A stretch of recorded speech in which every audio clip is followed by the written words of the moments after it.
পানি, মনের আবেগ যা আছে আপনার ভিতরে, কষ্ট, দুঃখ, যন্ত্রণা, সব আল্লাহকে ঢেলে দিবেন। নিজের আবেগ ধরে রাখবেন এখানে, আপনি আল্লাহর জন্য ঢেলে দিবেন।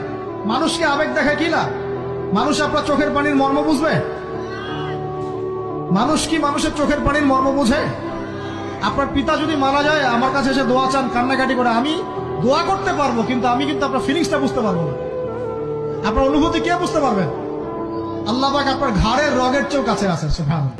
মানুষের দুর্ব্যবহারে কষ্ট পাবেন না।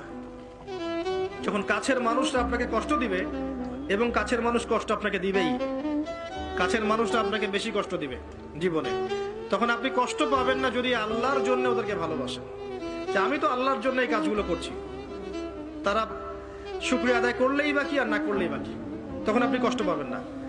দুইজন ব্যক্তি যারা আল্লাহর জন্য পরস্পরকে মহব্বত করে, এই দুইজন মানুষকে আল্লাহ পাক আরশের ছায়া ছায়া দিবেন। পারা যাবে ইনশাআল্লাহ। হতাশ হব না আমরা ইনশাআল্লাহ। একবার, খালি একবার যদি তওবা করে ফিরে আসি, আল্লাহ পাক দুনিয়াও দিবে ইনশাআল্লাহ, আখিরাতও দিবে ইনশাআল্লাহ।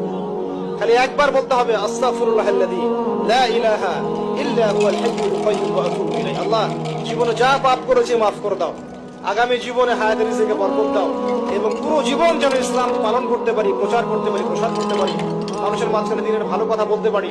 আল্লাহ পাক দিনের বিজয়